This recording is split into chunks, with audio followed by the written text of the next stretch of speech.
Hi అండి, అందరు ఎలా ఉన్నారు? నేను ఈ రోజు ఈ వీడియోలో అమెరికాకి మాస్టర్స్ వచ్చినటువంటి స్టూడెంట్స్ నెలకి ఎంత సంపాదించగలరు, అసలు వాళ్ళకి పార్ట్ టైం జాబ్స్ ఎలా దొరుకుతాయి, ఆ పార్ట్ టైం జాబ్స్ మీద వాళ్ళకి వచ్చిన దాంతో వాళ్ళు ట్యూషన్ ఫీజులు కట్టుకోగలరా అండ్ దీంతో పాటు ఇంకా చాలా రకాల కామెంట్స్ వచ్చాయి. వాటన్నిటి కూడా ఈ వీడియోలో చెప్దాం అనుకుంటున్నాను. సో ఇంకెవరైనా మొదటిసారి మన ఛానల్ ని చూస్తున్నట్లయితే లైక్ చేయండి, షేర్ చేయండి అండ్ సబ్స్క్రైబ్ కూడా చేసి. సో ఇంకా విషయంలోకి వెళ్ళడానికంటే ముందు వచ్చిన కామెంట్స్ లలో ఒకటి చెప్తాను. మీరు మీ పిల్లలని అమెరికాకి పంపించకండి, వాళ్ళు చదువు పేరు మీద అమెరికాకి వెళ్ళేసి మళ్ళీ ఇండియాకి రావట్లేదు అని చెప్పేసి. ఫస్ట్ థింగ్, పిల్లలు రావడానికి ఇంట్రెస్టింగ్ గా ఉన్నా కూడా పేరెంట్స్ రానివ్వరు. వాళ్ళకి 40-50 లక్షలు ఫీజులు పెట్టి ఇంత దూరం పంపించి మళ్ళీ మేము ఇక్కడ చదువు అయిపోయింది ఇంకా ఇండియాకి వస్తాము అంటే అసలు పేరెంట్స్ ఊరుకోరు. ఇక్కడ ఉన్న చాలా మంది స్టూడెంట్స్ కి వాళ్ళ తిరిగి ఇండియా రావాలి అని ఉన్నా కూడా పేరెంట్స్ అసలు రానివ్వరు. మీరు చేసే కామెంట్స్ ఏమో మీరు పంపించండి మీ పిల్లలు రారు అని, పేరెంట్స్ కోరుకునేది కూడా వాళ్ళు మళ్ళీ రాకుండా అక్కడే సెటిల్ అయితే బాగుంటది అని చెప్పేసి.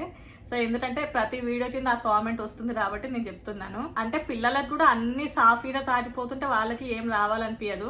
ప్రాపర్ గా జాబ్స్ దొరకక మెంటల్ స్ట్రెస్ అవన్నీ తట్టుకోలేక ఉన్నప్పుడు మాత్రం వాళ్ళకి రావాలనిపిస్తుంది.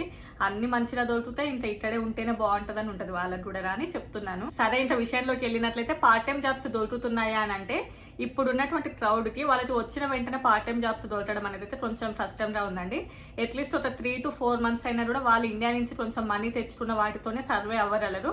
వన్స్ 3 months తర్వాత మళ్ళీ వాళ్ళ కాలేజెస్ లోనా లేదు అంటే ఇంకెక్కడైనా కూడా వాళ్ళు పార్ట్ టైం జాబ్స్ దొరుకుతాయి. కానీ వచ్చిన వెంటనే పార్ట్ టైం జాబ్స్ అయితే దొరకవు. ఇంకా పార్ట్ టైం జాబ్స్ ఎలా వస్తాయంటే కాలేజ్ ఆన్లైన్ లోపల వాళ్ళు వెళ్ళేసి అప్లై చేసుకుంటూ ఉంటారు. వన్స్ వాళ్ళకి ఓకే అని అనుకుంటే కాలేజ్ లో జాయిన్ అవుతారు. లేదు అంటే ఇండియాలో ఉన్నప్పుడే వాళ్ళకి తెలిసిన రిలేటివ్స్ రానివ్వండి, ఫ్రెండ్స్ ఎవరైనా ఉంటే వాళ్ళ చేత ముందే రిఫర్ చేయించుకున్నారు అనుకోండి, వాళ్ళు ఇక్కడికి వచ్చిన తర్వాత ఇంకా త్వరగానే వాళ్ళకి దొరికితాయి అన్నట్లు పార్ట్ టైం జాబ్స్. బట్ ఏంటంటే ముందే రిఫరెన్స్ ఉంటే మాత్రం కొంచెం త్వరగా దొరుకుతాయి, కానీ లేదు అని అంటే మాత్రం కొంచెం టైం పడుతుంది. ఇంకా కాలేజ్ లోపల ఎలాంటి పార్ట్ టైం జాబ్స్ ఉంటాయి వాళ్ళకి అంటే డైనింగ్ రా ఉంటాయండి. ఎక్కువ మంది చేసేది ఈ డైనింగ్ జాబ్ లోనే. అంటే ప్రతి కాలేజ్ లోపల కూడా ఫుడ్ కోర్ట్స్ ఉంటాయి, వాటికి బిల్ తీసుకోవడం కానివ్వండి, వాళ్ళకి ఫుడ్ సర్వ్ చేయడము, లేదు అంటే అక్కడ క్లీనింగ్ చేయడము, సరుకులు తీసుకురావడము, వాటిని మొత్తం కూడా ఒక వేలో అరేంజ్ చేయడం, ఇలాంటివన్నీ కూడా డైనింగ్ జాబ్ కింద వస్తాయి. ఇంకా చాలా మంది కూడా అవే వర్క్స్ చేస్తూ ఉంటారు. అది కాకుండా ఇంకా గార్డెనింగ్ వర్క్ ఉంటుంది. గార్డెనింగ్ అంటే కాలేజ్ లోపల మంచిగా చెట్లు అవన్నీ ఉంటాయి కదా, వాటిని కట్ చేయడం కానివ్వండి, ఇంకా వాటికి సంబంధించినవి ఉంటాయి. ఇంకా నెక్స్ట్ లైబ్రరీలో వర్క్ చేయడం, అంటే లైబ్రరీలో బుక్స్ ఉంటాయి చూసారా, వాటిని అన్నిటిని కూడా ప్రాపర్ గా అరేంజ్ అండ్ రిసెప్షనిస్ట్ గా రానివ్వండి, లేదు అంటే అడ్మినిస్ట్రేటివ్ అసిస్టెంట్ గా అండ్ కాలేజ్ మెయింటెనెన్స్ లోపల ఫెసిలిటీస్ లోపల ఎందులో కూడా వర్క్ చేయొచ్చు. ఇవన్నీ కూడా ఎవరైతే వాళ్ళ కాలేజ్ లో ఉంటారో స్టూడెంట్స్ వాళ్ళకి మాత్రం పార్ట్ టైం గా అయితే ఇలాంటి జాబ్స్ అన్ని కూడా ఇస్తూ ఉంటారు. ఇంకా టీచింగ్ అసిస్టెంట్ గా, గ్రాడ్యుయేట్ అసిస్టెంట్ గా వాటికి కూడా చేయొచ్చు రానివ్వండి. అది ఏంటంటే ఇంకా బాగా నాలెడ్జ్ ఉండి వాళ్ళకి ఇంత పర్సంటేజ్ ఉన్న వాళ్ళకి మాత్రమే ఇస్తూ ఉంటారు కాలేజ్ లోపల. బట్ మెయిన్ గా మాత్రం ఎందులో అయినా కూడా వాళ్ళు వచ్చిన తర్వాత వర్క్ చేస్తూ ఉంటారు. ఇంకా ఈ పార్ట్ టైం జాబ్స్ అన్ని కాలేజెస్ లోపల సేమ్ పే అనేది ఉండదు. ఒక్కొక్క కాలేజ్ కి కొంచెం ఒక $1, $2 అటు ఇటు అవుతూ ఉంటది. నాకు తెలిసిన వరకు అయితే చాలా మంది వర్క్ చేసేది పర్ అవర్ $12 అలా వర్క్ చేస్తూ ఉంటారు. అది ఇంకొంతమందికి $14 కూడా ఉండొచ్చు, కానీ మినిమం పే వచ్చేసి $12 ఉంటది. ఇంకా హైయెస్ట్ పే ఎవరైనా టీచింగ్ అసిస్టెంట్ గా రానివ్వండి అందులో చేస్తున్నట్లయితే వాళ్ళకి $20 నుంచి $25 పర్ అవర్ వస్తుంది. ఇంకా ప్రతి స్టూడెంట్ కూడా 20 గంటలు వారానికి పని చేసుకోవచ్చు. 20 గంటలు పని చేయాలి కాబట్టి గంటకు వచ్చేసి $12. సో ఇంకా మీరే వారానికి ఎంత వస్తాయి అనేది క్యాలిక్యులేట్ చేసుకోండి. నాకు తెలిసి అప్రాక్సిమేట్లీ ఒక $1000 వరకు వస్తాయి వాళ్ళకి. అంటే మన ఇండియన్ కరెన్సీలో ఒక 80,000 వరకు వస్తాయి. ఇంకా సమ్మర్ బ్రేక్, స్ప్రింగ్ బ్రేక్స్ ఉంటాయండి. ఆ టైంలో వాళ్ళకి హాలిడేస్ ఉన్నప్పుడు ఇంకా 40 hours వర్క్ చేసుకోవచ్చు. అన్నట్లు నార్మల్ గా కాలేజ్ టైం అప్పుడు 20 hours వర్క్ చేసినా కూడా ఆ తర్వాత డబల్ టైం వర్క్ చేసుకోవచ్చు వాళ్ళు. ఆ టైంలో ఇంకొంచెం ఎక్స్ట్రా మనీయే వస్తుంటాయి. కొంతమంది ఏమో హాలిడేస్ వచ్చినప్పుడు ఇండియా వెళ్తూ ఉంటారు స్టూడెంట్స్, అంటే ఇంకా ఫర్దర్ గా మళ్ళీ ఎప్పుడు వెళ్తారో ఏమో అని చెప్పేసి. బట్ ఇంకా కొంతమంది ఫినాన్షియల్ సరిగ్గా లేని వాళ్ళు రానివ్వండి, అంటే కొంచెం స్ట్రగుల్స్ ఉన్న వాళ్ళు ఏంటంటే పాపం ఆ టైంలో కూడా వాళ్ళు ఇండియాకి వెళ్లకుండా ఇక్కడే ఏదో ఒక వర్క్ చేసుకుంటూ ఉంటారు. ఎందుకంటే ఇండియాకి వెళ్ళి రావాలి అంటే మళ్ళీ వాళ్ళకి ఎంత లేదని ఒక 3 lakhs వరకు అన్న అవుతాయి. అదేదో ఇక్కడే ఉండి వర్క్ చేసుకుంటే ఇంకొంచెం మనీ వస్తుంది, ఇంకా ఫర్దర్ గా యూజ్ అవుతాయి కదా అని చెప్పేసి కొంతమంది ఆ బ్రేక్ టైంలో కూడా ఇండియాకి వెళ్లకుండా ఇక్కడే వర్క్ చేసుకునే వాళ్ళకి కూడా చూస్తూ ఉన్నాను నేను. ఈ క్యాంపస్ లో వచ్చేసి వాళ్ళ ఫీ వాళ్ళే కట్టుకోగలరా అని అంటే క్యాంపస్ లలో వచ్చేసి ఇలా 20 hours చేసే వాళ్ళైతే కష్టం అండి. ఎందుకంటే వాళ్ళకి ఒక $1000 వచ్చినా కూడా వాళ్ళు మిగతా ఫ్రెండ్స్ తో ఉంటారు కాబట్టి కొంచెం ఖర్చు తక్కువనే ఉంటది, అందరితో కలిసి ఉంటారు కాబట్టి. సో అదంతా అయిపోయిన తర్వాత వాళ్ళు మంత్లీ ఒక 15,000 to 20,000 అయితే సేవ్ చేసుకోగలరు.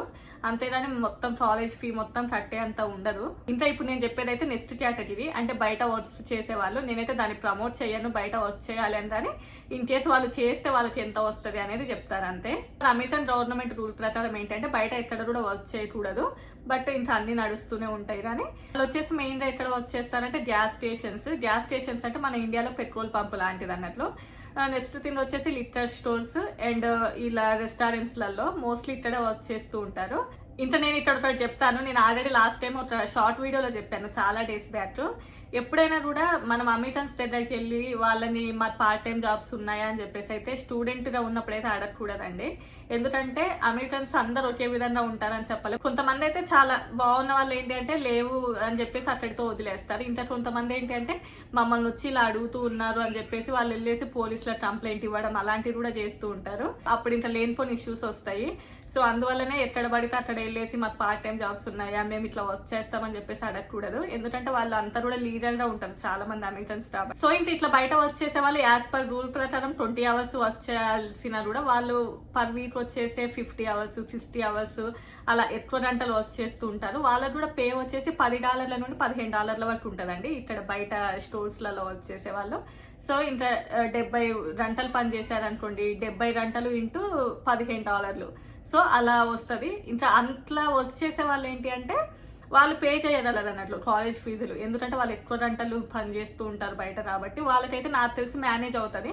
బట్ ఎవరైతే లీడర్ గా ఉంటారో క్యాంపస్ లోనే చేసేవాళ్ళు వాళ్ళు మాత్రం కష్టము. ఇంకా మనం నెక్స్ట్ కామెంట్ సెక్షన్ లోకి వెళ్దాము.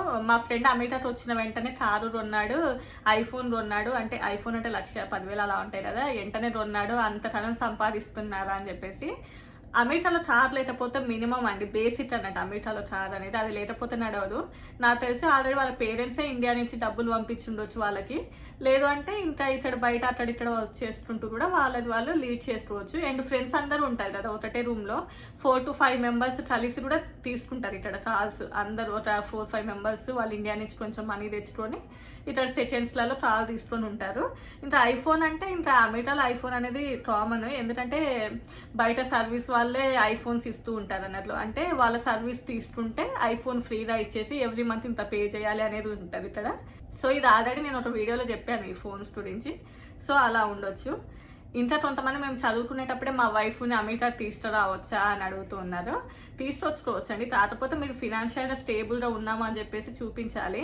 అంటే మీరు వచ్చేయడానికి ఏమి ఉండదు కదా, ఇక్కడ ఓన్లీ మీరు సర్వే అవ్వడం కోసమే జాబ్స్ ఉంటాయి కాబట్టి లీడర్గా మేము ఫినాన్షియల్ గా బాగున్నాము అనేసి వాళ్ళకి చూపించినట్లయితే తీసుకొచ్చుకోవచ్చు, అది లీగల్ ఏం ప్రాబ్లం ఉండదు. ఇంకా ఫస్ట్ థింగ్ ఏంటి అంటే మాస్టర్స్ అనేది కంపారిటివ్లీ జాబ్ వీసాతో పోలిస్తే చాలా ఈజీగా వస్తుందండి. జాబ్ వీసా మీద అమెరికాకి రావడం కంటే కూడా ఇట్లా మాస్టర్స్ చదవడానికి అమెరికా రావడం అనేది ఈజీ అన్నట్లు. అండ్ మాస్టర్స్ అనేది నువ్వు ఈ ఏజ్ లోనే చేయాలి, ఈ ఏజ్ లోనే చేయకూడదు అనేది ఏమీ ఉండదు. చాలా మంది కూడా 70 సంవత్సరాలు 65 సంవత్సరాలు వచ్చే వాళ్ళు కూడా చాలా మంది ఉంటారు మాస్టర్స్ కాలేజెస్ లోపల. ఏంటంటే వాళ్ళకి అమెరికాకి రావడానికి చాలా ఇంట్రెస్ట్ ఉన్న వాళ్ళు ఏంటంటే ఇట్లా జాబ్ వీసాతో కంపేర్ చేస్తే ఇది కొంచెం ఈజీ అన్నట్లు. అందువల్లనే అందరు కూడా ఇట్లా మాస్టర్స్ అమెరికాకి వచ్చేసి ఇంకా ఫర్దర్ గా అమెరికాలో సెటిల్ అవడానికి ఎక్కువ ఛాన్సెస్ ఉంటాయి. ఎందుకు ఎక్కువ ఛాన్సెస్ ఉంటాయంటే ఆ తర్వాత ఓపీటీల మీద ఉంటారు, ఒక 3 years ఉండొచ్చు, అప్పుడు H1B ఫైల్ చేసుకోవచ్చు. అదంతా కూడా ఒక ప్రాసెస్ ప్రకారం ఉంటుంది. మీకు ఇంట్రెస్ట్ ఉంటే కామెంట్ చేయండి, అది కూడా ఇంకో వీడియోలో చెప్తాను. ఇంకా మాస్టర్స్ స్టూడెంట్ కి మంత్లీ ఎంత ఖర్చు ఉండొచ్చు అంటే అది డిపెండ్స్ ఆన్ ఏరియాస్ అండి. ఒక్కొక్క ఏరియాలో రెంట్లు వేరే ఉంటాయి, వాళ్ళ యొక్క ఎక్స్పెండిచర్స్ వేరే ఉంటాయి, వాళ్ళ ఫుడ్ అన్ని కూడా డిఫరెంట్ గా ఉంటాయి అన్నట్టు ప్రైసెస్. సో వాళ్ళు ఉండే ఏరియాని బట్టి ఉంటుంది. నాకు తెలిసి అయితే ఎంత లేదన్నా కూడా 50,000 అయితే మినిమం ఉంటుంది ఒక స్టూడెంట్ కి. ఒక పర్సన్ కి వచ్చేసి అయితే 50,000 ఖర్చు అయితే ఈజీగా ఉంటుంది. సో ఇంకా ఇంతే అండి ఈ వీడియో. ఇంకా చాలా ఉన్నాయి చెప్పాల్సినవి, అవన్నీ కూడా ఇంకా ఫర్దర్ వీడియోస్ లలో చెప్తాను. వీడియో లెంత్ ఎక్కువైందని చెప్పేసి ఇక్కడితో స్టాప్ చేస్తున్నాను. వీడియోస్ నచ్చితే తప్పకుండా లైక్ చేయండి. ఎలాంటి వీడియోస్ రావాలి అనేది కూడా నాకు కామెంట్ సెక్షన్ లో చెప్పండి. Bye bye.